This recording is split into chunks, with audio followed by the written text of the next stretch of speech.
জানোয়ার রুহাইল চার দেয়ালে আটকে রেখে কখন যে বেরিয়ে গেল আর ফিরে আসলো না কেউ।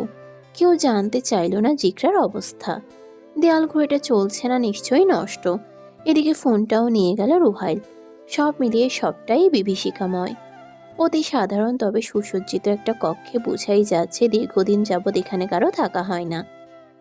সাবধানে জানালা খুলে পরিবেশ পরখ করতে গিয়ে মুহূর্তেই ঘাবড়ে গেল জিকরা। হনহনিয়ে এক ঝটকায় ঠান্ডা বাতাস অল্পের জন্য উড়িয়ে নিয়ে যাচ্ছিল তাকে। রুমে এতক্ষণ যাবৎ হিটার চলায় আঁচ করতে পারল না ঠিক কতটা ঠান্ডায় পড়ছে। খট করে দরজা খোলার শব্দে চমকে তাকালো। ঋতু ইহান এসেছে। পেছনে একজন গার্ড, হাতে ট্রেতে কাপ নুডলস আর গরম পানির ফ্লাক্স। আপনার অসুবিধা হচ্ছে না তো? সতর্ক দৃষ্টিতে তাকিয়ে বলল ইহান। জিকরা চোখ মুছে গলা ছেড়ে নিজেকে প্রস্তুত করলো। আমাকে মিথ্যে বলে আনা হয়েছে, তাই না? জি। এবার আমায় মেরে ফেলবেন? সবকিছু শোধ তুলবেন আপনি? উত্তেজিত হবেন না, খাবারটা খেয়ে নিন।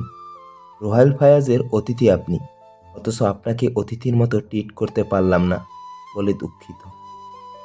এই পরিবেশ পরিস্থিতির মধ্যে আমি খাবো? কি করে ভাবলেন আপনি এটা? আমার সাথে কথা বাড়িয়ে লাভ নেই, আমি এসবের কিছুই জানি না। আধা ঘন্টা পরে আপনার সাথে একজন দেখা করতে আসছে, খেয়ে নিজেকে প্রস্তুত রাখুন। ইহান বেরিয়ে গেল। জিকরা হতভম্ব চোখে তাকিয়ে, তার শরীর কাঁপছে। এ কেমন বিপদে আটকে পড়ল সে। এর মাঝে কতটা সময় পেরিয়ে গেল জিকরা জানে না। ইহানের দিয়ে যাওয়া কাপ নুডলসটা এখনো টেবিলেই পড়ে আছে। খাওয়া তো দূরের কথা, সেসব ছুঁয়েও দেখল না। দ্বিতীয়বারের মতো দরজা খোলার শব্দে খ্রস্ত চোখে তাকালো। এই তো রুহাইল ফায়াজ এসেছে। জানোয়ারটার চোখে মুখে খেলে যাচ্ছে অজানা রহস্য। রুহাইলের পেছনেই ছিল তার পার্টনার ব্রিয়ন। এই লোকটার উদ্দেশ্যেই জিকরাকে জার্মানিতে আনার মতো উটকো ঝামেলা মাথাতে তুলেছে রুহাইল। রুহাইল দরজা বন্ধ করলো, জিকরার পানে তাকিয়ে ব্রিয়নের উদ্দেশ্যে জার্মান ভাষায় বলল, ইশাক হাসানের একমাত্র মেয়ে জিকরা হাসান। তিনি তার স্ত্রী এবং মেয়েকে একটু বেশি ভালোবাসতেন। তার পরিবার জানে না সে কোন ক্রাইমে জড়িত আছে। তারা জানতেন অফিসিয়াল কাজে জড়িত। আমার কাছে কখনোই পরিবার সম্পর্কে বিস্তারিত বলতেন না ইশাক হাসান। আমি জানি না তার মনে কি চলছিল। সাক্ষাৎ মৃত্যু জেনেও তিনি কেমনটা এমন করছেন বুঝতে পারছি না। ব্রিয়ন জিকরার মুখোমুখি একটা চেয়ারে বসলো। সে বাংলা জানে না। নির্বিঘ্নে জহুরি চোখে পরখ করলো জিকরাকে। ইহানের আঙ্গুলের সাহায্যে ইশারায় ডেকে বলল, সে যা বলবে তা যেন জিকরাকে বাংলায় বলে দেওয়া হয়। ইহান তার নির্দেশ মোতাবেক কাজ করলো। ব্রিয়ন যা বলল তা ইহান বাংলায় বলতে শুরু করে। নিঃসন্দেহে তুমি অনবদ্র সুন্দরী, বাঙালি মেয়েদের মুখে অন্যরকম টান জড়িয়ে। যাই হোক, আমি বিনয়। ইহানের মুখে ব্রিয়নের বলা কথাগুলোর অর্থ বুঝতে পেরে ভ্রু কুঁচকে গেল তার। ব্রিয়ন পুনরায় জার্মানিতে বলতে শুরু করে এবং তার প্রতিটি কথার বাংলায় বলল ইহান। তোমার বাবা ইসহাক আহমেদ যা করেছেন তা আমাদের সাথে প্রতারণা করেছে। আমাদের বিশ্বাসের সুযোগ নিয়ে একের পর এক ছুরি মেরেই চলেছে। তবে এসব করার তার মূল কারণ কি, তিনি কি চান তা আমাদের কাছে এখনও সুস্পষ্ট নয়। যে অবস্থায় যেখানেই তাকে পাওয়া যাবে সরাসরি শ্যুট করা হবে। জিকরা ঘাবড়ে গেল। চোখের চাহনিতে স্পষ্ট ফুটে উঠেছে ভয়। তা দেখেই চাপা হাসল ব্রিয়ন আর রুহাইল। নিজের বাবাকে ফিরিয়ে পেতে চাইলে তোমার বাবার রেখে যাওয়া তথ্যগুলো আমাদের হাতে তুলে দাও। কথা দিচ্ছি, তোমাকে তোমার দেশে রেখে আসবো। আর কতভাবে আপনাদের বোঝাবো এসব নিয়ে আমার কোনো ধারণা নেই। এছাড়া আমার সাথে বাবার যোগাযোগ হয় না কয়েক বছর যাবত। তুমি আমাদের শেষ অপশন, হোক সেটা পরোক্ষভাবে বা প্রত্যক্ষভাবে। রুহাইল মেয়েটাকে সর্বোচ্চ টর্চার করো, এতটাই টর্চার করবে যে তার ছবি প্রকাশের পর তার বাবা আটকে ওঠে, আমাদের কাছে ফিরে আসে বিনা বাক্যে ব্যয়। ব্রিয়নের বলা কথাগুলো ইহান যখনই বাংলায় বলল, হিতাহিত জ্ঞান শূন্য হয়ে পড়ল জিকরা। মেয়েটা ডানে বামে সামনে সবটাই অন্ধকার মোড়ানো হাতের কাছে থাকা কাপ নুডলসটা ছুঁড়ে ফেলল ব্রিয়নের মুখ বরাবর। যদিও সেটা মুখে পড়ার আগেই ক্যাচ করে নিল ব্রিয়ন। জিকরার এহেন কর্মকাণ্ডে বেশ বিরক্ত হলো রুহাইল। কি দরকার ছিল এমনটা করার? যদিও মেয়েটা যাই করেছে এগুলো মোটেও সাহসের কাজ নয়, বরং রাগ জেদ থেকেই করছে। অপমানে থমথমে চোখে তাকালো ব্রিয়ন। একটা পুচকি মেয়ের এতটা সাহস! মুষ্টিবদ্ধ হাত নিয়ে জিকরাকে খুশি দেওয়ার জন্য উন্মুখ হলে তার হাত ধরে ফেলল রুহাইল। How dare you! ব্রিয়নের ধমকে ইহান থমকে যায়। রুহাইল টেনে সরিয়ে আনলো ব্রিয়নকে। প্রিয়ন, প্লিজ উত্তেজিত হবে না, মাথা ঠান্ডা রাখো। এটা ঠান্ডা রাখার মতো বিষয় নয়। এই মেয়ের কত বড় দুঃসাহস হলে আমার গায়ে কাপ ছুঁড়ে মারে। মেয়েটাকে এখানে এনেছ আদর যত্ন করে রাখার জন্য নয়। যতটা পারো সর্বোচ্চ অত্যাচার করবে, এক বেলাও খেতে দেবে না। ব্রিয়ন কথাগুলো জার্মানি ভাষায় বলছিল, যদিও সেসব জিকরার বোধগম্য হলো না। তবে সে ঠিকই বুঝতে পারল রেগে রেগে নিশ্চয়ই তাকে উদ্দেশ্য করেই বলেছে। ব্রিয়নকে পাঠিয়ে দিয়ে পুনরায় কক্ষে ফিরল রুহাইল। রাগে থরথর করে কাঁপছে শরীর। ঝড়ের বেগে ছুটে এসে চেপে ধরল জিকরার গাল। আমার সাথে লেগেছ, আমি নিজেকে কন্ট্রোল করে 50% রাগ ঝেড়েছি। তবে ওর সাথে রাগ দেখালে কোন সাহসে? যেখানে সেখানে যে কোনো অবস্থায় রাগ দেখাতে হবে, তাই না? এতই তেজ? ঈশা হাসান আমার অতি কাছের লোক, তার কথা মাথায় এলে আমি নিজেকে কন্ট্রোল করা ছেড়ে দিই। কিন্তু প্রিয়ন, তোমাকে ছাড়া তো দূরের কথা, তোমার মাংস কেজি দরে তার কুকুরদের খাওয়াবে। আমার সাথে যা করেছ, ব্রিয়নের সাথে করলে এতদিনে এই সৌন্দর্য কিছুই থাকতো না। রুহাইল জিকরাকে ছেড়ে সরে বসল। ইহানকে নির্দেশ দিল কাপ নুডলসটা গরম পানি ঢেলে প্রস্তুত করে দিতে। ইহান নির্দেশ মোতাবেক কাজ শেষ করে জিকরাকে দিতেই মেয়েটা নাকচ করল। আমি খাবো না। এত ঘন্টা জার্নিতে কিছুই খাওয়া হয়নি, খেয়ে নে, তামাশা একদম ভালো লাগছে না। আপনাকে আমি তামাশা দেখতে বলেছি? বেরিয়ে যান এখান থেকে। আপনাকে চোখের সামনে দেখতে চাই না আমি। জিকরার কথাগুলো ইগোতে লাগলো জানোয়ার রুহাইল ফায়াজের। সে পুনরায় চেপে ধরল জিকরার গাল। আমাকে সহ্য হয় না? তোর আমাকে সহ্য করতে হবে। টাকা আমার দিকে, টাকা। জিকরা খিচে চোখ বন্ধ করল। কিছুতেই তাকালো না রুহাইলের পানে। এতে দ্বিগুণ রেগে গেল রুহাইল। ইহান, আমাকে রাগাতে বারণ কর, আমি ওকে শেষ করে ফেলবো। ইহান মাঝ সমুদ্রে পড়ল। এমন মেয়েলে কেস এর আগে সে হ্যান্ডেল করেনি। কি মুশকিলে পড়া গেল। কিভাবে কি হবে? এই রুহাইলটাও অহেতুক জেদ করেছে। ইহান যখন ভাবতে ভাবতে নিজের মাথা ফাটিয়ে ফেলবে, ঠিক তখনই রুহাইল নির্দেশ দিল ইহান যেন এক্ষুনি এই কক্ষ ছেড়ে বেরিয়ে যায়। আশ্চর্য, সে বেরিয়ে যাবে কেন? রুহাইলের মাথায় কি চলছে? যেহেতু আদেশ পেয়েছে সেহেতু অতি দ্রুত বেরিয়ে বাইরে থেকে দরজা টেনে চলে গেল ইহান। সেই সুযোগে জিকরার আরো সন্নিকটে এগিয়ে এলো জানোয়ারটা। বারবি, অতি আদরের ডাক। জানোয়ারটা হঠাৎ এত নরম গলায় ডাকছে কেন? জিকরা বিচলিত হলো। রুহাইল আরেকটু কাছে ঘেঁষে বলল, যেহেতু আমাকে সহ্যই করো না, সেহেতু আমি আর তুমি আজ একসাথে থাকবো। ঈশা হাসান শুনলে বেশ খুশি হবেন, তাই না? রুহাইলকে ধাক্কা দিল জিকরা। অথচ চওড়া শক্ত শরীরটা একটুও দুলল না। রুহাইল শব্দ করে হাসল। এই যে জিকরার থমথমে চাহনি, এটাই তো চাই সে। জানোয়ার রুহাইল ফায়াজ এটাই তো চাই।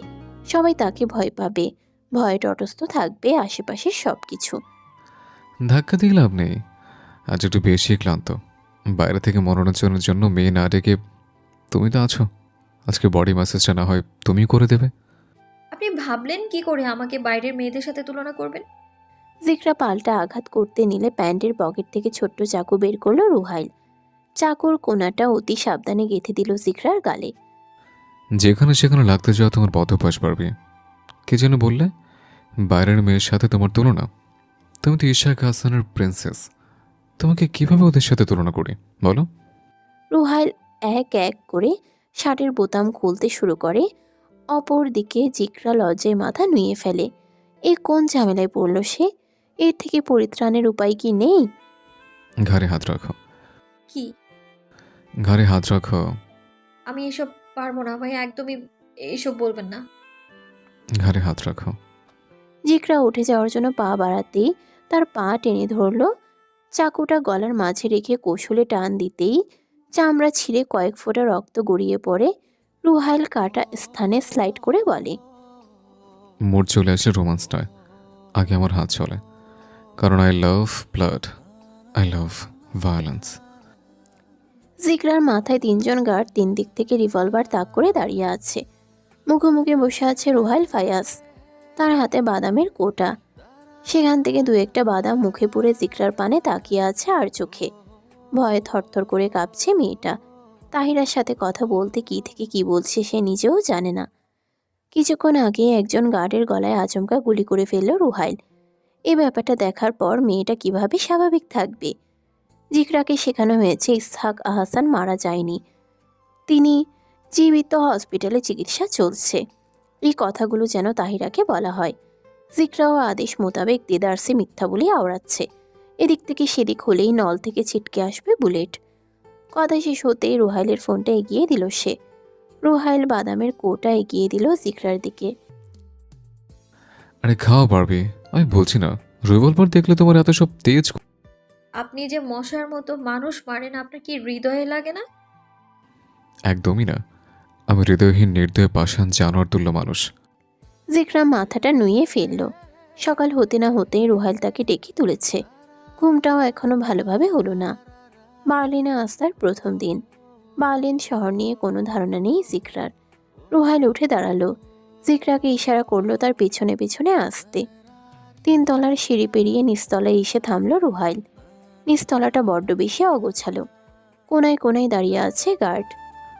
গতরাতে ব্রিয়ন কি বলেছিল বলে গেলে? সর্বোচ্চ অত্যাচার চালিয়ে যেতে চাইলে সেসব করতে পারতাম, কিন্তু করলাম না। আজ থেকেই বাড়িটার দায়িত্ব তোমার উপর। সকালের ব্রেকফাস্ট, দুপুরের লাঞ্চ, রাতের ডিনার সবটাই তুমি করবে। এই ঘর গুছিয়ে রাখবে, সাজাবে। জিকরা হতবাক চোখে আশপাশটা পরখ করল। এত বড় বাড়িতে কম কাজ নেই, সে কি সব কাজ করবে? এই লোকটার মাথা ঠিক আছে? এত এত টাকার মালিক বাড়িতে একটা চাকর রাখতে পারে না? জিকরা সাহস নিয়ে কথাটা বলেই ফেলল। সরি, আমি এসব পারবো না। আপনার রান্নার জন্য আপনি শেফ আনুন, আর ঘর গোছানোটা আমি করে নেব। ইহান সবে গোসল শেষ করে এসেছে। সাত সকালে খিদে পেটটা আকুপাকু করছে। রান্নাঘর থেকে একটি কাপ নুডলস হাতে তুলে জিকরার উদ্দেশ্যে বলে, এখানে তো মাত্র এলেন, এখনও তো অনেক কিছু দেখার বাকি। বছরে 365 দিনে আমরা অন্তত 350 দিন ব্রেকফাস্ট, ডিনার, মাঝে মাঝে লাঞ্চে কাপ নুডলস দিয়ে চালিয়ে দিই। ইনস্ট্যান্ট তৈরি করা যায় বলে কাপ নুডলস যে কি পরিমাণে খেয়েছি, এখন আমাদের খাদ্যনালী মাঝে মাঝে চিৎকার দিয়ে কাঁদে, প্রয়োজনে 2-1টা গুলি খা, তারপরও আর নুডলস খাইস না বাপ। Shut up Ihan. রুহাইল বেশ জোরেই ধমক দিল। জিকরা কয়েক সেকেন্ড হতভম্ব থেকে নিজেকে সংযত করল। শেফ রাখার মতো বোকামি রুহাইল ফয়েজ করবে না। এখন থেকে তুমি আছো, রান্না বান্নার সব দায়িত্ব তোমার। যা যা লাগবে আমার গার্ড এনে দেবে। আমি পারবো না। ঠিক আছে, তাহলে আমি তোমাকে ব্রিয়নের কাছে রেখে আসবো। ঈশা কাসানের কথা মাথায় রেখে আমি তোমাকে ছাড় দিচ্ছি, কিন্তু ব্রিয়ন জ্বালিয়ে পুড়ে অহংকার করে ছাড়বে। জিকরা আর কিছু বলার সাহস করল না। ছোট ছোট পা ফেলে চলে গেল রান্নাঘরে। নিজের মতো সবটা দেখে পুরো বাড়িটা একবার দেখার উদ্দেশ্যে হাঁটতে শুরু করলো। এ বাড়িতে একটা মেয়ের অস্তিত্ব নেই, যা আছে সব গার্ড আর গার্ড। জিকরা যেদিকেই যাচ্ছিল তার আশেপাশে 2জন গার্ড সর্বদা নজর রেখেছে। জিকরা এক পাশ থেকে পুরো বাড়িটাকে সাজাতে শুরু করলো। রুহাইল ফায়াজের বাড়ির ড্রয়িং রুমে আভিজাত্যের ছায়া, মেঝেতে ঝলমলে মার্বেলের টাইলস, সামনের দেয়াল জুড়ে একটি বিশাল ঝাড়বাতি ঝুলছে। কাজের নকশাগুলো আলো প্রতিফলিত করে রুম জুড়ে সোনালি আভা ছড়িয়ে দিচ্ছে। মাথার উপরে চকচকে ঝাড়বাতিটার দিকে তাকিয়ে অনায়াসে প্রলুব্ধ হলো জিকরা। দেয়ালে সাজানো দামি দামি পেন্টিংগুলো সহজে দৃষ্টি কাটতে বাধ্য যে কারোর। ড্রয়িং রুমের এক কোণে রাখা আছে একটি প্রাচীন গ্র্যান্ডফাদার ক্লক। প্রতি ঘন্টায় ঘড়ির ভারী ধাতব ঘণ্টাধ্বনি প্রতিধ্বনিত হয়, যেন সময়ের প্রতিটি ক্ষণ এখানে আলাদা করে অনুভব করা যায়। এক পাশে বিশাল জানালা, যার উপর ভারী মখমলের পর্দা ঝুলছে। পর্দার রং সাদা, তাতে সোনালি জরির কাজ করা, যা সূর্যের আলো পড়লে চকচক করে ওঠে। জিকরা 2 হাতের সাহায্যে পর্দা মেলে ধরে মুহূর্তেই সূর্যের এক ফালি রোদ তার চোখ ছুঁয়ে দেয়। কাচের দেয়াল জুড়ে গড়িয়ে পড়ছে জল। আচ্ছা, জল কোথা থেকে পড়ছে? মাথা তুলে তাকালো সে। কিয়ৎকাল বাদেই বুঝতে পারল এটা আর্টিফিশিয়াল। কাচের দেয়াল গলিয়ে ওপাশে দেখা যায় সামনের বাগানে নরম সবুজ ঘাস, যেন প্রকৃতির সঙ্গে এই অবজাত কক্ষের এক অনবদ্য সংযোগ ঘটেছে। এই ড্রয়িং রুমটা যেন জীবন্ত স্মৃতির খনি। প্রতিটি আসবাব, প্রতিটি ছবির ফ্রেম, প্রতিটি আলো আধারের খেলা যেন এক শব্দহীন শব্দ ছুটে বেড়াচ্ছে। এত সুন্দর বাড়িটার মালিকটার মন নিশ্চয়ই ততটাও সুন্দর না। সে কথা মাথায় আসতেই মুদে গেল জিগরার মন। যতটা পারা যায় বাড়িটাকে গুছিয়ে প্রবেশ করলো রুহাইলের কক্ষে। রুহাইল কক্ষে প্রবেশ করতে গেলে দুজন গার্ড জিগরার পথ আটকে দাঁড়ালো। বসের অনুমতি না নিয়ে ভিতরে যাওয়া নিষেধ। গার্ডগুলো জার্মানির ভাষায় বলল, যা জিগরার বোধগম্য নয়। মেয়েটা প্রকুচকে তাকিয়ে রইল। জিগরার পেছনে থাকা একজন গার্ড বাইরের গার্ডদের কিছু কথা বলল।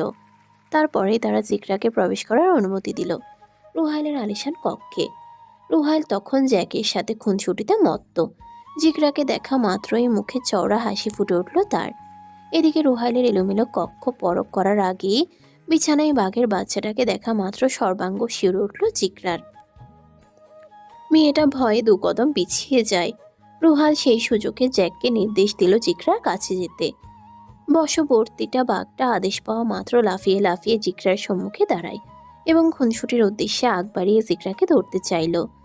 সাপ, বাঘ, কুকুর এমন ধরনের প্রাণী যার নাম শুনলেও ভয়ে শিরদাঁড়া বেয়ে শীতল বাতাস বয়ে যায়, সেখানে একটা বাঘ জিগরাকে ছুঁয়ে দিচ্ছে। তা দেখতেই মেয়েটা চেঁচিয়ে সারা বাড়ি মাথায় তুলেছে। রুহাইল প্রথমে ব্যাপারটা ভালো এনজয় করলেও জিগরার অতিরিক্ত চিল্লাচিল্লিতে সে বিরক্ত হয়ে পড়ল। Stop Jack. জ্যাক থেমে গেল। রুহাইল বাইরে থেকে গার্ডকে ডেকে জ্যাককে তার খাঁচায় রেখে আসার নির্দেশ দিল। জিগরা তখন দেয়ালে চেপে ভয়ে থরথর করে কাঁপছে। শ্বাস প্রশ্বাসের গতি চলছে অস্বাভাবিক হারে। রুহাইল পৈশাচিক হাসি দিয়ে এগিয়ে আসলো জিগরার অতি নিকটে। দুই হাত টান টান করে দেয়ালে হেলান দিয়ে বন্দি করল ভয়ে থরথর করে কাঁপতে থাকা জিগরাকে। মেয়েটার কাঁপতে থাকা ঠোঁট যুগল, খিচে রাখা দু চোখ, উন্মুক্ত গলার ঢোক গেলা, উত্তাল সমুদ্রের ন্যায় ঢেউগুলো জানোয়ার রুহাইলের দৃষ্টি অসংলগ্ন করে। নিজের ভেতরে থাকা শয়তান সত্তাটার কি হয়েছে কে জানে, সে তো জিগরা নামক মেয়েটাকে দু চোখের সাহায্যে গিলতে থাকে। রুহাইল অবদ্ধ হয়ে ডান হাতটা চেপে ধরল জিগরার গাল, আর একটুখানি মুখ বাড়িয়ে ফিসফিস করে বলে, Barbie, your lips make me controlless. এক ঝটকায় চোখ মেলে তাকালো জিগরা। সামনে দাঁড়িয়ে থাকা কুটিল চিত্তের দুটি চোখ তাকে শানিত চাহনিতে গিলে খাচ্ছে। অপ্রস্তুত মুহূর্তে জিগরার সর্বাঙ্গে শীতল স্রোত বয়ে যায়। এখানে থাকলে নিশ্চিত এই লোকটা নিয়ন্ত্রণ হারিয়ে তার শরীরে মত্ত হবে। অবচেতন মনে সতর্ক বার্তায় রুহাইলের আচমকা বুকে ধাক্কা দিল। জানোয়ারটা তখন ঘুরেই ছিল। আচমকা ধাক্কায় নিজের নিয়ন্ত্রণ হারিয়ে বেশ কিছুটা দূরে ছিটকে পড়তে নিলে অল্পের জন্য নিজেকে নিয়ন্ত্রণ করে ফেলল। এই যে জিগরা ধাক্কা দেওয়াটা তার ভীষণ ইগোতে লেগেছে। যার রাজত্বে সবাই তার ভয়ে তটস্থ, এই মেয়েটা কিনা তাকে ধাক্কা দিয়েছে। মেয়েটার পেট ছিঁড়ে কলিজাটা এক্ষুনি দেখতে ইচ্ছা হলো রুহাইলের। জানোয়ার সত্তাটা হিসিয়ে উঠল। জিগরা কয়েক সেকেন্ড রুহাইলকে পরখ করে অতিসত্বর বেরিয়ে যেতে নিলে জ্বরের বেগে এসে জিগরাকে ধরে ফেলল সে এবং ছুঁড়ে ফেলল মেঝেতে। তোর সাহস কি করে হলো আমাকে ধাক্কা দেওয়ার? কোন হাত দিয়ে ধাক্কা দিয়েছিলে দেখে? রুহাইল গর্জন করল। অ্যাস্ট্রেতে থাকা অর্ধ খাওয়া সিগারেটটা এখনো জ্বলছে। সেই সিগারেটটা এনে জিগরার বাম হাতে চেপে ধরল। জ্বলন্ত ফুলকির ছোঁয়ায় মেয়েটার হাত জ্বলে উঠল। জিগরা যতটা চিৎকার চেঁচামেচি করলো, রুহাইলের ঠিক ততটাই আনন্দ হলো। রুহাইলের মানসিক অবস্থা স্বাভাবিক নেই। বছরের পর বছর অন্যায় জানোয়ারের মতো আচরণ করতে করতে তার ভেতরের সহানুভূতি ভাবটাই মরে গেছে।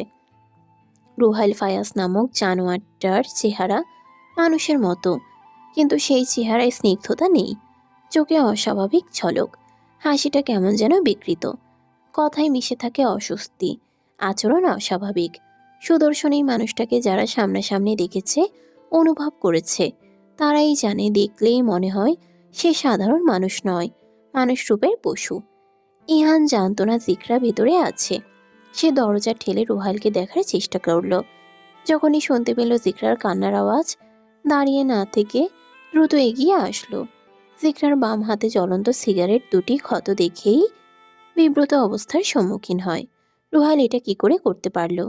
সে তো জিকরাকে দেশে আনার পূর্বেই বলছিল মেয়েটাকে আর আঘাত করবে না। অতিরিক্ত রাগে নিজের হুঁশে থাকে না বলেই ইহানকে বলেছিল। ইহান যেন তাকে বাধা দেয়। আজ এত কাণ্ড হয়ে গেল অথচ সে জানলই না। You are cutting the girl boss, please stop. ইহানের কণ্ঠস্বর কানে যেতেই থামল রুহাইল। চোখ পাকিয়ে তাকালো জিকরার পানে। মেয়েটা কাঁদতে কাঁদতে হুঁশ হারিয়ে ফেলার অবস্থা হয়েছে, অথচ তার জানাই নেই। আপনি ওকে আঘাত কেন করছেন? মেয়েটার হাতে দ্রুত চিকিৎসা করো, ইনফেকশন হয়ে যাবে। এসব করার আগে আপনার মাথায় এলো না? ইহান নিভে আসা গলায় বললেও রুহাইল বেশ ক্ষিপ্ত হলো। রাগান্বিত হলো ইহানের উপর। তার জানোয়ার সত্তাটা যেন আবার খুঁচিয়ে দিচ্ছে ইহানকে তুলে একটা আছাড় দেয়। তবে জানোয়ার রুহাইল তার কিছুই করল না। সে চলে গেল ওয়াশরুমে। ঠান্ডা পানির নবটা ঘোরাতেই কৃত্রিম ঝর্ণা বেয়ে গড়িয়ে পড়ল স্বচ্ছ জলরাশি। জিকরার শরীর এখনো কাঁপছে। একটু আগে তার সাথে কি হয়ে গেল ভাবতেই আতঙ্কে মুখটায় থমথমে ছাপ বিরাজ করছে। থমকে গেছে ইহা নিজেও।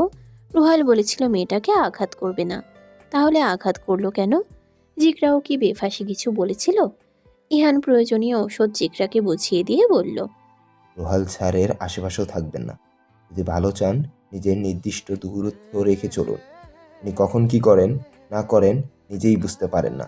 অতিরিক্ত রাগ আর আত্মহংকারী হওয়ার কারণে মায়া দয়ার সিটাফুটাও নেই তার মাঝে। আমার বাবা যে ওনার সাথে কাজ করতো, আমার বাবা কিভাবে এই জানোয়ারটার সাথে ছিল সে? উনি অফিসিয়ালি কাজে ছিলেন, তাছাড়া বেশ বুদ্ধিমান। আমি এবার যাই। জিকরা হাত পা গুটিয়ে বিছানায় শুয়ে পড়ল। বাবা নিশ্চয়ই রুহাইলের মতো জানোয়ারকে শিক্ষা দিতে সব তথ্য বাইরে প্রকাশ করছে। যা করছে বেশ করেছে। আড়ালে থেকে এই লোকটাকে ধ্বংস করুক। মনে মনে নিজের বাবার জন্য গর্ভে প্রশান্তি ছুঁয়ে গেল মেয়েটার মনে। আজ সব পাপীদের মিলন মেলা চলছে।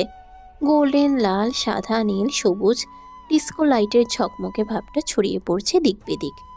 বছরে কয়েকবার গ্যাংস্টারদের পার্টির আয়োজন করা হয় এখানে। যেমন শত্রুর মুখোমুখি হয়, তেমনি শত্রুর সাথে মাঝে মাঝে কোনো এক উসিলায় সমঝোতার সম্ভাষণ হয়। ডিস্কো বারে খোলামেলা পোশাকে নাচতে ব্যস্ত তিনজন তরুণী। এরা মাঝে মাঝে এসে ছুঁয়ে দিচ্ছে পার্টিতে উপস্থিত থাকা সদস্যদের। রুহাইল ওয়াইনের বোতল নিতে গেলে বার সেকশনে একটি নাচের মেয়ে তাকে পেছন থেকে জড়িয়ে ধরল। এমনিই আজ মেজাজ চরম খারাপ। তার মাঝে মেয়েটার এতটা গায়ে ঘেঁষা মোটেও পছন্দ হলো না রুহাইলের। সে আচমকা কাচের বোতলটা নিয়ে মেয়েটার মাথায় আঘাত করল। গানের অতিরিক্ত সাউন্ডে মেয়েটার চিৎকার সবার কানে না গেলেও আশেপাশের প্রত্যেকে চমকে তাকালো। মেয়েটার মাথা ফেটে গলগলিয়ে রক্ত ঝরছে। তাতে অবশ্য রুহাইলের যায় আসে না। ইহান পরিস্থিতি সামাল দিতে পার্টির ম্যানেজমেন্ট লোককে ডেকে টাকা দিয়ে ব্যাপারটা সামাল দিল। রুহাইলের বিরক্তির ভাবটা দেখে ব্রিয়ন এগিয়ে এলো। সমস্যা কি? এতটা ডিস্টার্ব দেখাচ্ছে কেন তোমায়? সমস্যা ঘাড়ে তুলে দিয়ে এখন বলছে সমস্যা কোথায়? আমার মনে হয় না মেয়েটা তার বাবার সম্পর্কে কিছু জানে। এই সমস্যাটা আমি তৈরি করিনি, সমস্যাটা তোমার দিক থেকেই এসেছে। ইশাক আহমেদ তোমার লোক ছিল, তাই এই সমস্যার সমাধান তোমারই করতে হবে। আমরা ভুল পথে হাঁটছি। মেয়েটাকে রেখে এলেই ঠিক হয়ে যাবে। টাকা পেয়ে মেয়েটার ছবি ছেড়ে দাও, তারপর দেখবে ইশাক আহমেদ নিজের মেয়েকে বাঁচাতে আমাদের পায়ের কাছে আসবে। ইসহাক আহসান এমন একজন মানুষ যিনি প্রতি ক্ষেত্রে প্রতিটা পদক্ষেপে রুহাইলকে সঙ্গ দিয়েছেন। এমন অনেক সময় গেছে মৃত্যুর দ্বার প্রান্ত থেকে তিনি যেন রুহাইলকে ছিনিয়ে এনেছেন। শত্রুর মোকাবিলা, অসময়ের সাথে সবটাই ছিলেন ইসহাক আহসান। তবে তিনি কেন এভাবে আড়ালে থেকে শত্রু খেলায় মেতেছেন? নিজের অতীত মাথায় আসতেই রুহাইল দমে যায়। এই পাপাচারের দুনিয়ায় সৎ মনোভাব, মায়া, বন্ধুত্ব কিছুই নেই। যা আছে সব স্বার্থের খেলা। হয়তোবা ইসহাক আহসান নিজ স্বার্থেই এমনটা করছেন। চুপ হয়ে গেলে কেন? আমি যা বলছি করবে তো? একদম না, এসব করার কোনো যুক্তি নেই। রুহাইল হনহনিয়ে চলে গেল। অন্যদিকে ব্রিয়ন মনে মনে রুহাইলকে গালি দিয়ে অন্যদিকে সরে গেল। এই রাতের পার্টিতে সবাই যে যার মতো এনজয় করছে। ডিস্কোতে নাচা মেয়েগুলোর সাথে গ্যাংস্টারদের ঢলাঢলি অবস্থা দেখে ইহানের বেশ বিরক্ত লাগলো। প্রস্টিটিউটদের সাথে মেলামেশা রুহাইল খুব বেশি পছন্দ করে না। ইহান মাঝে মাঝে নিজের নিয়ন্ত্রণ হারিয়ে কল গার্ল ডাকলেও রুহাইল এসব নিয়ে খুব বেশি ঝামেলা করে। পুরো পার্টিতে অনেকেই রুহাইলের সাথে আলাপচারিতা করতে এসেছিল, কিন্তু রুহাইলের মেজাজের কাছে কেউ আর সুবিধা করতে পারেনি। এত রাতে সারা বাড়ি ভর্তি গার্ড, অথচ সেই বাড়িতে মাত্র একটা মেয়ে। গার্ডগুলো নিজেদের পথভ্রষ্টা হয়ে যদি জিকরার ক্ষতি করে। আচমকা এমন কথা মাথায় আসতেই রুহাইল অস্থির হয়ে পড়ল। দ্রুত ফোন বের করে চেক করলো বাড়িতে থাকা সব সিসি ক্যামেরা। গার্ডরা সবাই নিজ নিজ অবস্থানে সচল। দুজন গার্ড জিকরা রুমের বাইরে অবস্থান করছে। জিকরা সাদা কমফোর্টার জড়িয়ে ঘুমে বিভোর। মেয়েটা নিরাপদ অবস্থান নিশ্চিত হয়ে প্রশান্তির নিঃশ্বাস ছাড়ল সে। ইহান এতক্ষণ যাবৎ তির্যক চাহনি নিক্ষেপ করছিল। ইতোমধ্যে সে যা বোঝার বুঝে গেছে। বস তাহলে এই মেয়েটার জন্যই অস্থির ছিল।